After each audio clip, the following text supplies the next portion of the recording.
All right, welcome back. Pete Corwin just tweeted me, why would anyone want the PR backlash signing Cap?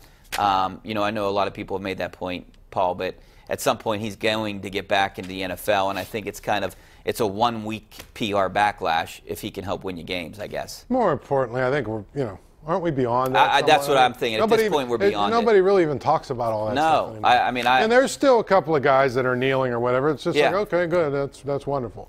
All right, let's go out to the phone lines. Let's go out to Riley in Plum. How you doing, Riley? Good. Thanks for calling, buddy. I was wondering if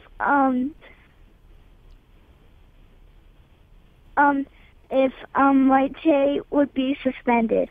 All right, thanks a lot for your call. This is, in essence, a suspension, right, Paul? I don't think he's going to be suspended, but I would not be surprised if he was on one of those non-football injury lists if something persists with Martavis Bryant. Yeah. You know, he could be on one of those. I think he's running out of chances. Yeah. Time. They're not going to cut him, though. I can't imagine after what happened with LeGarrette Blount. No. I can't imagine they're just going to leave him out there for some other team to take. They'll put him on that non-football injury list. And they're not going to get value for him back in a trade. The only thing that they could hope for is to keep him around, keep him happy, and then maybe someone will offer him something, and maybe they can move up in the draft or something, a couple spots. We'll give you Martavis Bryant. Let's move up in the second round. Yeah. A team might take that or something like that. Let's go out to the phone lines. We got Ken in Clairsville. How you doing, Ken?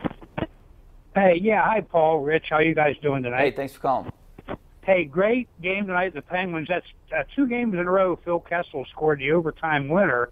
Those scores 2-1, and tonight he got his 300th goal, which is just fabulous. Yeah. On Paul's comment about the Hill and Aaron Rodgers, I'm 50 years old, and I've watched football every time there's a game on.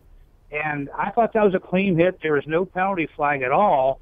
And look at Minnesota. They're down to their third-string quarterback, 2 backup running backs, and they're 5-2. Thank you. Thanks for your call. I mean, it seems like if a guy wants if there's a plan out there to target a quarterback, you just keep getting quarterbacks out of games, and then you're left with Matt Moore and Ryan Mallett and third stringers all over the place. Case Keenum and all these guys. I mean, I think the big thing about it is this league is not very good right now. Yeah. I mean, seriously, think about this. How many teams would you go out of your way to tune in and watch?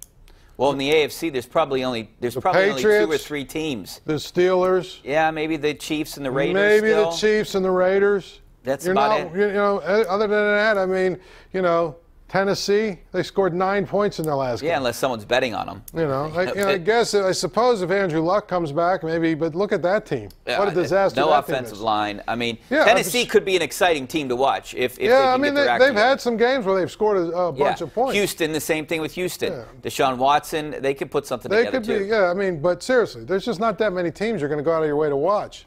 All right, let's go out to who are we going to go out to here? Let's go out to Tim in Pittsburgh. How you doing, Tim? Tim, hello, you there? Paul. Yep. Yes.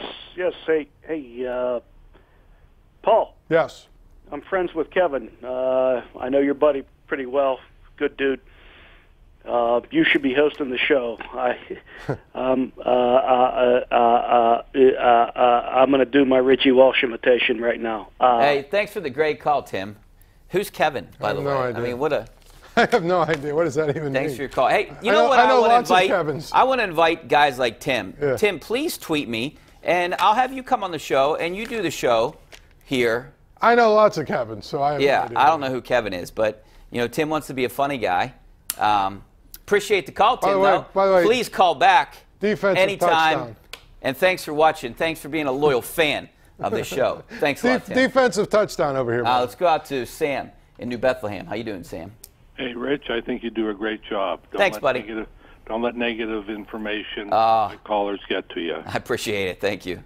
Hey, just wanted to make a comment about Martavis Bryant. I don't think he's a bad guy. I just think he's troubled. A lot of teams, in fact, all the teams didn't draft him because they knew he came with problems. And so what's happening with the Steelers should not be a surprise. Your comment on that, please. Thank you. Well, yeah, that's why he dropped in draft, right, Paul? I mean, he was a fourth rounder. Similar to Sammy Coates. Remember when he came out? A lot of teams didn't want to deal with him because he would drop the football a lot. And what happened when he came here? he dropped the football a lot. So Yeah. a lot of times the stuff that they say about you before you get drafted, sort of comes to fruition when you get drafted. Not every time, but for the most part, you look at guys that have issues before they get drafted. For the most part, they're probably going to have issues after they get drafted. I mean, you can mention, how about Chris Rainey's in that? Vontez Burfict. These are guys that have all gotten in trouble in the NFL. Pac-Man Jones. Yeah, he was troubled at West Virginia. You can keep going on with guys that got into trouble in college, and now it continues in the NFL. Yeah. We got to take a break. Back with no more phone calls. We're going to wrap up the show. Coming up next, stay right there.